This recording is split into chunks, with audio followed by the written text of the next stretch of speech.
안녕하세요. 우리 뉴프런트 교회 성도 여러분. 화요일 5분 아침 묵상 오신 것 환영합니다. 사람을 위해 존재하는 시스템이라는 제목으로 우리 출애굽 말씀 함께 나누겠습니다. 모세가 이스라엘의 최고 지도자로서 하루 종일 재판을 다루는 일을 감당했죠.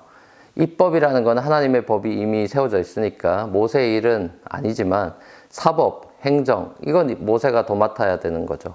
200만이 넘는 대도시의 업무를 시장 혼자 감당할 수 없듯이 아무리 고대라고 하지만 모세 혼자서 그 많은 업무를 감당한다는 것은 육체적으로나 정신적으로 굉장히 고달픈 일이었겠죠.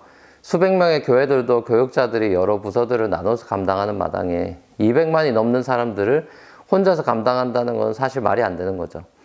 그럼에도 불구하고 아무래도 이스라엘 사람들은 모세가 하나님의 직접적인 계시를 받고 자기들을 출애굽시킨 그런 왕적인 지도자다 보니까 전적으로 모세를 의지했던 모양입니다. 모세를 향해서 원망도 많이 쏟아냈지만 또 본인들이 정작 필요할 때는 모세 외에는 공동체 안에서 벌어지는 문제들을 해결해 줄 그런 조종자가 없다 보니까 또 모세를 찾아가서 하소연하는 수밖에 없었죠.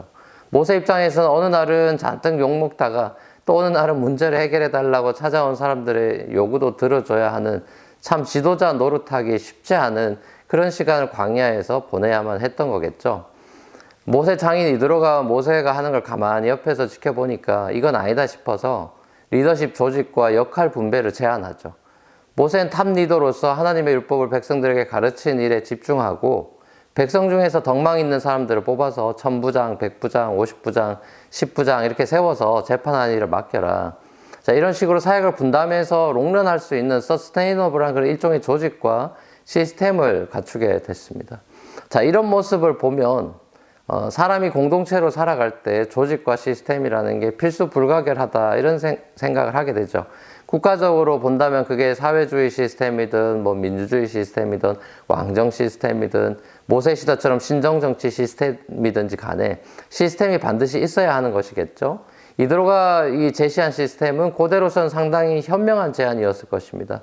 그 이후로 소위 정치 시스템이 계속 발전해 와가지고 여러 가지 정치 형태들을 지금 출하해오고 있겠죠. 당연히 모든 시스템에 일장일단이 있습니다. 시스템이 모든 걸 해결해 주지는 못하죠. 그럼에도 불구하고 시스템은 마치 밥을 담는 그릇과도 같은 거라고 꼭 필요한 것이라고 생각합니다. 공동체로서 체크 앤 밸런스가 꼭 필요하니까 그런 거죠. 더구나 죄가 이 땅에 들어온 이상 점점 더 자기중심적인 편향성을 지니게 된 인간에게 이 법과 시스템은 필수죠. 얼마 전 넷플릭스에서 소년심판이라는 드라마를 봤습니다. 한국 사회에 우리가 잘 모르고 있던 청소년 범죄 그리고 그들에 대한 처벌에 관한 드라마였는데요. 보는 내내 참 마음이 아팠습니다. 대부분의 경우 소위 비행 청소년은 멀펑셔널한 가정 환경 속에서 자란다는 사실을 새삼 느끼게 해준 드라마였고 이런 아이들이 양산되지 않도록 사회가 그리고 법이 어떤 역할을 할 수 있을지 그 예방과 심판이라는 두 이슈를 생각해 보게 한 드라마였어요. 판사의 고충을 조금이나마 엿볼 수 있는 드라마였습니다. 사람이 사람을 심판한다는 건 정말 쉽지 않은 괴로운 일일 텐데 청소년을 처벌하고 감옥이나 보호소로 보낸다는 건 정말 가슴 아픈 일이죠.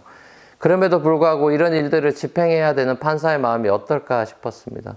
그러면서 이 세상의 죄와 악을 다루시는 대법원보다 높은 하늘 법정의 판사 되신 하나님께서는 어떠실까 이런 생각을 해보게 됩니다.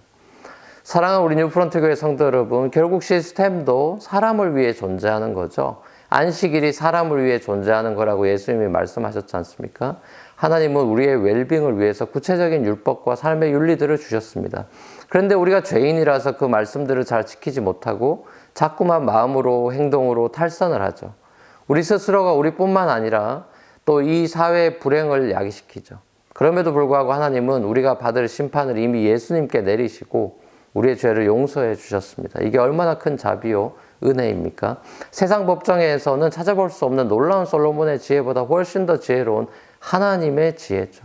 공의와 자비의 기가 막힌 교차로인 십자가가 바로 하나님의 지혜죠. 우리가 이 은혜를 입은 자로서 어떤 조직과 시스템 속에서 살아가든지 간에 최고의 심판자 되시고 은혜를 베푸신 아버지 되신 하나님을 우리가 경배하고 찬양하고 감사하며 살아가는 저와 여러분의 삶이 되기를 우리 주님의 이름으로 간절히 축원합니다. 같이 한번 기도하시겠습니다. 사랑과 은혜가 풍성하신 아버지 하나님, 오늘 아침에도 우리의 최고의 심판자 되시고 그러나 우리를 심판만 하지 않으시고 우리를 용서하시고 구원해 주시는 아버지 하나님의 모습을 다시 한번 생각하고 그 받은 우리의 구원을 감사하고 은혜를 깊이 생각하는 이 아침이 되기를 원하며 주님 안에서 주님이 원하신 뜻대로 살아가는 그런 복된 하루가 되기를 원합니다. 우리의 삶을 인도하시고 주님을 영화롭게 한 삶 되도록 축복하여 주옵소서. 감사드리며 예수님의 이름으로 기도합니다. 아멘. 자, 감사합니다. 오늘도 복된 하루 되십시오.